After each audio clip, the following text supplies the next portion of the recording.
Hello दोस्तों, नमस्कार। मैं सूर्यकांत वर्मा स्वागत करता हूं आपका अपने YouTube channel future classes academy में।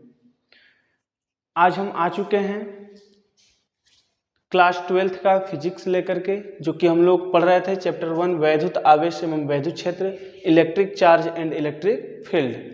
पिछले क्लास में हमने आपको वैद्युत आवेश के बारे में सारी जानकारियाँ दी और आपको ज़रूर समझ में आई होंगी और उम्मीद है कि आप उसे अच्छे ढंग से पढ़ेंगे, ध्यान देकर के नोट्स बनाएंगे। और आज हमारा जो टॉपिक है वो कूलाम का नियम है, जिसको हम पढ़ने वाले हैं। और कूलाम ने कौन सा नियम दिया है, उसका क्या उपयोग है, उसके बारे में हम पढ़ेंगे। इस फिजिक्स में कूलाम के नियम का क्या उपयोग है, उसको हम लोग सारी जानकारियाँ लेने वाले हैं आज के क्लास में। तो चलिए ये शुरू करते हैं। कूलाम का नियम। कूलाम एक वैज्ञानिक हैं जिन्होंने अपना नियम दिया है वैद्युत आवेश से ही रिलेटेड। कूलाम के नियम की आवश्यकता क्यों पड़ी, पहले हम उसको समझते हैं। देखिए, हमने आपको पिछले क्लास में बताया कि प्रयोगों के आधार पर यह निष्कर्ष निकाला गया कि दो प्रकार के आवेश होते हैं और आवेशों में दो प्रकार का गुण भी होता है, एक आकर्षण का, एक प्रतिकर्षण का। आकर्षण कब होता है और प्रतिकर्षण कब होता है, हमने पिछले क्लास में आपको बताया कि जब समान प्रकृति के या एक समान प्रकृति के आवेश पास पास लाए जाते हैं तो वह एक दूसरे से दूर हटते हैं, अर्थात उनमें प्रतिकर्षण का गुण होता है। और जब विपरीत प्रकार के आवेश एक दूसरे के पास लाए जाते हैं तो उनमें आकर्षण होता है, अर्थात वह एक दूसरे को पास खींचते हैं, आकर्षित करते हैं। लेकिन ये तो केवल प्रकृति और गुण पता चल पा रहा है उनका, लेकिन उनको प्रभावित करने वाले कारक या उन पर कार्यरत वैद्युत बल क्या कार्य करता है, कैसे होता है, ये सारी जो जानकारियां हैं वो अधूरी रह जाती हैं। तो उन जानकारियों का पता लगाने के लिए कूलाम्स ने अपना नियम दिया और उसको हम समझते हैं। देखिए, सन 1785 ईस्वी में फ्रांसीसी वैज्ञानिक कूलाम, उन्होंने अपने अनेक प्रयोग किए और प्रयोगों के आधार पर दो स्थिर बिंदु आवेशों के बीच कार्यरत वैद्युत बल के संबंध में अपना एक नियम प्रतिपादित किया, जिस नियम को कूलाम का नियम कहते हैं या जिसको कूलाम का नियम कहते हैं। अब वो दो स्थिर बिंदु क्या होने वाले हैं, क्या कैसे कार्य करते हैं, उनमें कैसे बल उत्पन्न होता है, उसके बारे में सारी जानकारी हम लोग अभी लेंगे। जैसे मैंने कहा दो स्थिर बिंदु आवेश, एक स्थिर बिंदु आवेश हम लेते हैं Q1 कह देते हैं और यहाँ पर दूसरा Q2 आवेश है, ठीक। और इनके जो बीच की दूरी है वो स्मॉल r होने वाली है, ठीक। हम दो स्थिर बिंदु आवेश लेते हैं Q1 और Q2 और उनके बीच की जो दूरी है वो स्मॉल r है, ऐसा लेते हैं। और इनके बीच जो उत्पन्न बल है वो कैपिटल F है। तो पहले हम डिटेल में इसका परिभाषा बता देते हैं आप, उसके बाद हम इसके नियम को बताएंगे कि इन्होंने कौन सा फार्मूला दिया है। देखिए, इनका परिभाषा क्या होता है, कूलाम के नियमानुसार बताया गया है कि किन्हीं दो स्थिर बिंदु आवेशों के बीच, किन्हीं दो स्थिर बिंदु आवेशों के बीच कार्यरत वैद्युत बल दोनों आवेशों के परिमाणों के गुणनफल के, दोनों आवेशों के परिमाणों के गुणनफल के अनुक्रमानुपाती या समानुपाती बोलते हैं, तथा उनके बीच की दूरी के वर्ग के व्युत्क्रमानुपाती होता है। उनके बीच की दूरी के वर्ग के व्युत्क्रमानुपाती होता है। ये उन्होंने अपना नियम दे रखा है। आप चाहें तो इसको लिख सकते हैं, मैं डिटेल में लिख भी दे रहा हूं। कूलाम के अनुसार क्या नियम दिया इन्होंने, किन्हीं दो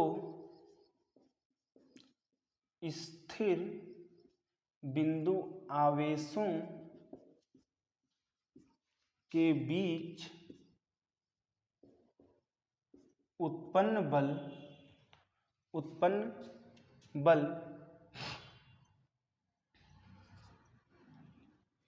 किन्हीं दो स्थिर बिंदु आवेशों के बीच उत्पन्न बल उनके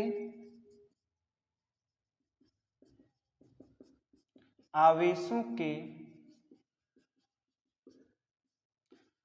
परिमाणों के गुणनफल के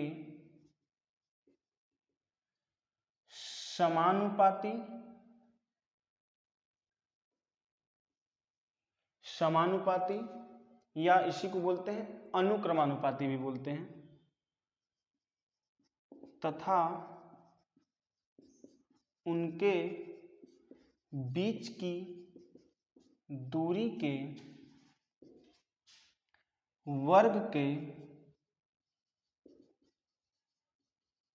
व्युत्क्रमानुपाती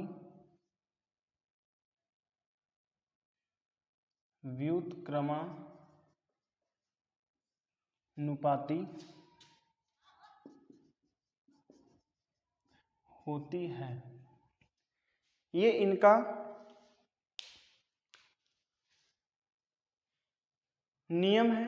किन्हीं दो स्थिर बिंदु आवेशों के बीच उत्पन्न बल उनके आवेशों के परिमाणों के गुणनफल के समानुपाती या इसी को कहेंगे अनुक्रमानुपाती तथा उनके बीच की दूरी के वर्ग के व्युत्क्रमानुपाती होती है। अर्थात हम क्या कह सकते हैं, अब इस फिगर को देखिए, Q1 Q2 दो स्थिर बिंदु आवेश और उनके बीच की दूरी r है, ऐसा कहा गया। तो हम इसको लिख लेते हैं कि यदि दो स्थिर बिंदु आवेश Q1 तथा Q2 परस्पर r दूरी पर हैं, परस्पर r दूरी पर स्थित हैं, तो उनके बीच कार्यरत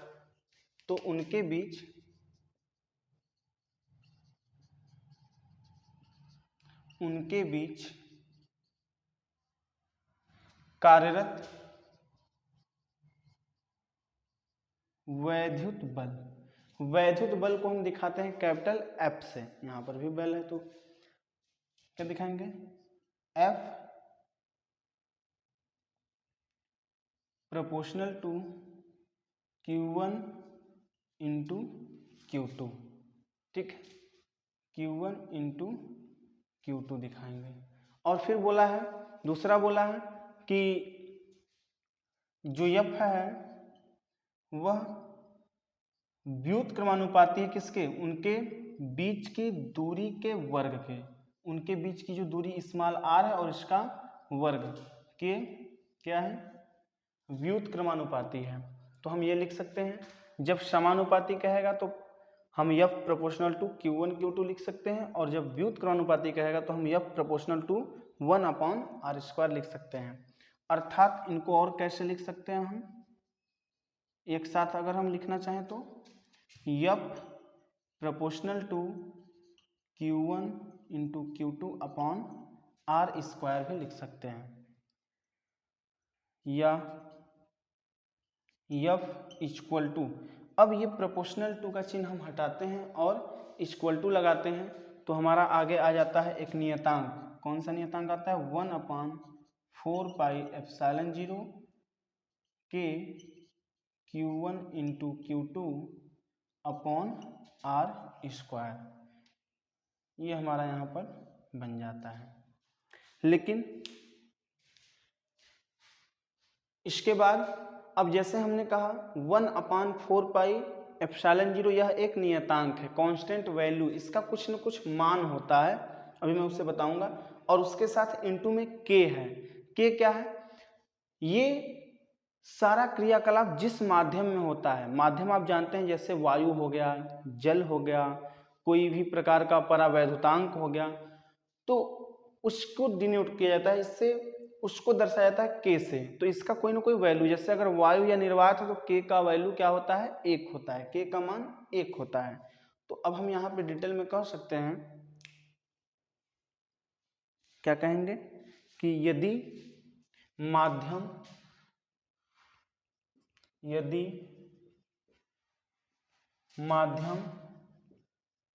वायु या निर्वात हो तब क्या कह सकते हैं, k इक्वल टू 1। तो k इक्वल टू 1 है तो लिख सकते हैं अतः f equal to 1/4πε0 Q1 Q2 upon r square. अब k का वैल्यू क्या हो गया है, 1 हो चुका है। फिर इसके बाद और मात्रक सभी जगह पे क्या होने वाला है, मात्रक सभी जगह पे न्यूटन होने वाला है हमारा। क्या होने वाला है, न्यूटन होने वाला है। ठीक, क्योंकि बल है तो मात्रक क्या बनेगा, न्यूटन बनेगा। अब ये जो नियतांक हम बता रहे हैं इसका भी वैल्यू होता है। हम लिख सकते हैं यहां पे, जबकि 1/4πε0 क्या है, एक नियतांक है जिसका आंकिक मान 9 × 10⁹ होता है, जिसका आंकिक मान 9 × 10⁹ होता है। अतः हम क्या कह सकते हैं, अतः f इक्वल टू क्या कह सकते हैं, 9 × 10⁹ और इंटू में Q1 Q2 upon r square, ये कह सकते हैं। और मात्रक क्या होने वाला है, न्यूटन होने वाला है। क्या होने वाला है, न्यूटन होने वाला है। इतना आपको जरूर अच्छे से समझ में आया होगा। लेकिन एक चीज यहाँ और पूछता है, कभी कभी हमें केवल ε0 की वैल्यू पूछता है, तो इसे भी हम डिटेल में यहाँ पे बता दे रहे हैं साथ ही में इसको ध्यान दीजिएगा। यहाँ जो ε0 दिख रहा है आपको, इसका वैल्यू की बात करते हैं। इसको हम बोलते हैं निर्वात की वैद्युतशीलता। यहाँ लिखेंगे जहां ε0 निर्वात की वैद्युतशीलता है, जिसका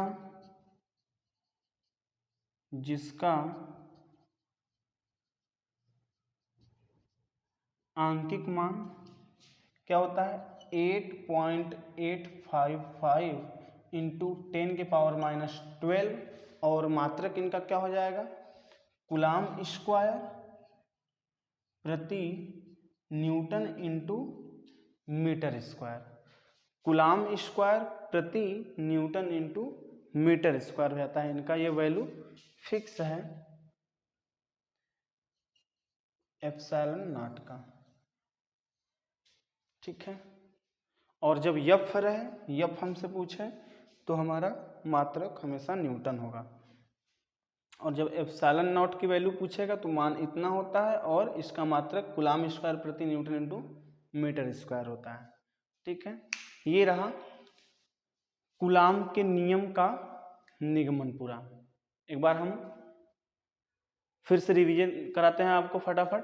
देखिए, कूलाम के अनुसार बताया गया, परिभाषा क्या दिया गया है, किन्हीं दो स्थिर बिंदु आवेशों के बीच उत्पन्न बल उनके आवेशों के परिमाणों के गुणनफल के समानुपाती तथा उनके बीच की दूरी के वर्ग के व्युत्क्रमानुपाती होता है। और हम फिगर बना रखे हैं, Q1 Q2 दो स्थिर बिंदु आवेश हैं और उनके बीच की जो दूरी है वो स्मॉल r है। तो हम लिखते हैं कि उनके बीच कार्यरत वैद्युत बल क्या होगा, F proportional to Q1 × Q2। और इसी प्रकार से जब दूरी की बात करेंगे तो बोला गया है दूरी वर्ग के व्युत्क्रमानुपाती, दूरी का वर्ग कर देंगे, यानी F प्रोपोर्शनल टू 1/r²। अब इन दोनों को एक साथ मिला के लिखेंगे अगर, तो क्या बन जाता है, F proportional to Q1 Q2 upon r²। ये बन के तैयार होता है। और अब हम प्रोपोर्शनल टू का चिन्ह हटाते हैं, जब समानुपात का चिन्ह हटाते हैं तो F equal to 1/4πε0 k into Q1 Q2 बटे r² बन जाता है। और ये पूरा वैल्यू में जो k है उसको हम कह रहे हैं कि ये क्या है, माध्यम होता है, परावैद्युतांक का माध्यम कहलाता है। और जब माध्यम अगर हम वायु या निर्वात लेते हैं तो यहाँ पर k इक्वल टू 1 होता है। अतः हम कह सकते हैं F बराबर 1/4πε0 Q1 Q2 बटे R स्क्वायर। और यहाँ जो k था, k का वैल्यू 1 हो चुका है, तो 1 का किसी भी संख्या में गुणा या भाग करेंगे किसी भी वैल्यू में, तो वहाँ पर मान वही आने वाला है। जबकि 1/4πε0 एक क्या है, नियतांक है। ठीक है, ये पूरा वैल्यू क्या है, नियतांक है। और जब नियतांक है तो इसका एक फिक्स मान होता है, आंकिक मान होता है, जिसका आंकिक मान हम क्या कहते हैं, 9 × 10⁹ कहते हैं। ठीक है, और अब यहाँ पे हम अतः यह बराबर 9 × 10⁹ Q1 Q2 बटे R स्क्वायर न्यूटन लिख सकते हैं। फिर मैंने कहा कि जो इसमें एप्सिलॉन नॉट आपको दिख रहा है, एप्सिलॉन 0 दिख रहा है, यह क्या है, निर्वात की वैद्युतशीलता है। यह निर्वात की वैद्युतशीलता है, जिसका मान क्या होता है, एप्सिलॉन नॉट बराबर 8.855 × 10⁻12 कूलॉम स्क्वायर प्रति न्यूटन इंटू मीटर स्क्वायर होता है। इतना रहा हमारा कूलॉम के बारे में सारा डिटेल्स। ठीक है, अब इसके बाद अगर हम इसके सदिश स्वरूप की बात करते हैं,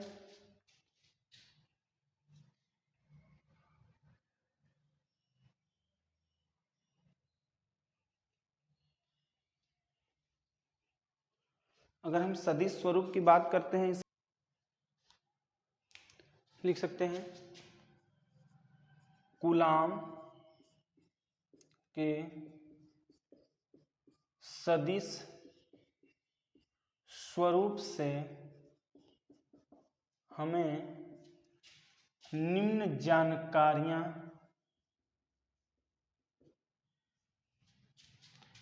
प्राप्त होती हैं। निम्न जानकारियां प्राप्त होती हैं। दो जानकारियां हैं इसमें। फर्स्ट नंबर क्या होता है, फर्स्ट नंबर ये कहता है कि दो बिंदु आवेश एक दूसरे पर बराबर व परस्पर विपरीत दिशा में बल लगाते हैं। दो स्थिर बिंदु आवेश, दो स्थिर बिंदु आवेश परस्पर बराबर व विपरीत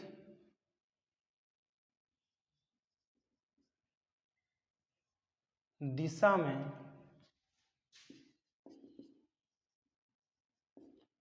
बल लगाते हैं।